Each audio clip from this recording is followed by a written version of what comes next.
Dear focal points of the Alliance, it gives me great pleasure to greet you all, and I would like to hail the very timely initiative led by the OIC to convene this meeting. As you know, I attach great importance to the unique role that the focal points can play in rooting the Alliance's goals at national level and in promoting action at grassroots level also. From your draft agenda, I understand the three main points at stake, which are the adoption of an OIC action plan for the Alliance for 2012-2014, national plans, and the Doha Forum. Let me use this opportunity to say a few words on these three topics. Regarding what the agenda calls the OIC Plan of Action for the IOC 2012-2014, although I don't know the details, of course, I understand that you will be revisiting the 2006 high-level report in order to identify which actions or recommendations need to be pushed further. I must say that when I prepared the third implementation plan from this year of 2011 to 2013, I took the same approach and would be happy indeed to learn more about the outcomes of your discussions. 10 years after 9/11, the high-level report has to be put into perspective.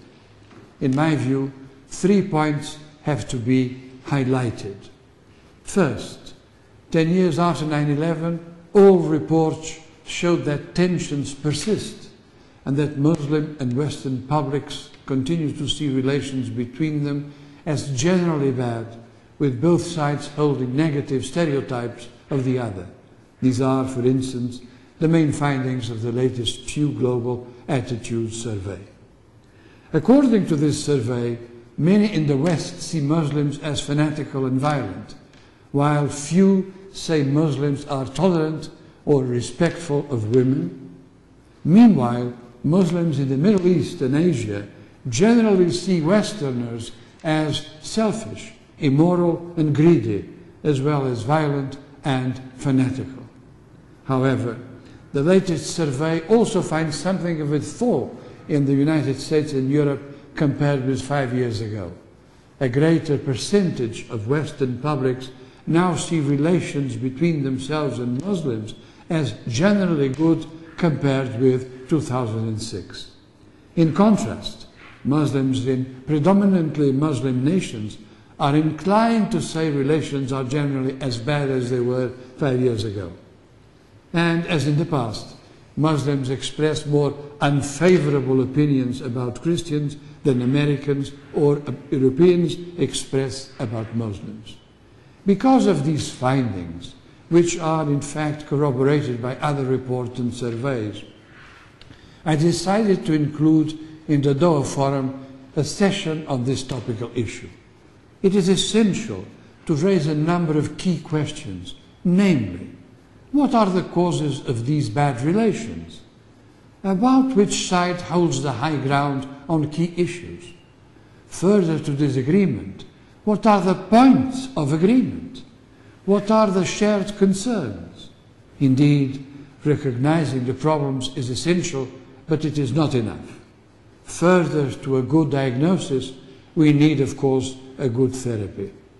As you know, for me, this means policy action, in other terms, national plans and regional strategies.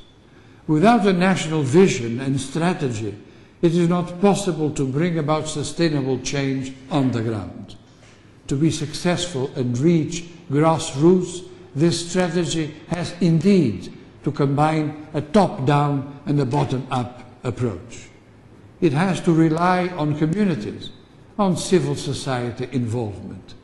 But it has to be supported by strong policies towards building inclusive, pluralist societies at all levels and in all fields.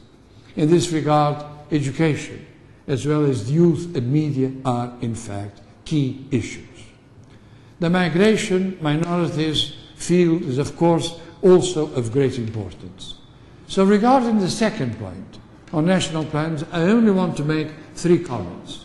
to urge you to develop strong, holistic national plans and to offer you the United Nations Alliance of Civilizations' willingness to organize a whole session on national plans on the occasion of your next meeting. Furthermore, I would like to suggest organizing country missions in 2012 to work with each of you on your national plans in order to make the most of the limited AOC resources and tools and try to expand them at national level, for instance, organizing media trainings for journalists, developing a dialogue cafe and using it for intercultural programming and exchanges, etc., etc. My last point concerns the Doha Forum. I am pleased to say that the program strikes a happy balance between the ongoing UN AWOC agenda and the specific new topic that the Doha Forum brings our reflection and hopefully for new common actions. The assumption that underpins the Doha Forum is twofold. The Millennium Declaration creates a link between the Alliance's mission and goals and the agenda of the MDGs that can and should be further developed. Cultural diversity and intercultural dialogue can boost development and indeed peace. At the General Meeting of Focal Points in Lisbon in early November, which I hope all of you will attend, we will discuss further the expected outcomes of the Doha Forum. A document is being prepared for discussion with the proposals of commitments that I hope will be made in Doha. For this forum to be a real turning point, it has to bring commitments to action. Commitments here stand for a plan to address a significant challenge that will have a positive impact on lives around the world. I really count on you. Many thanks and good work for all of you.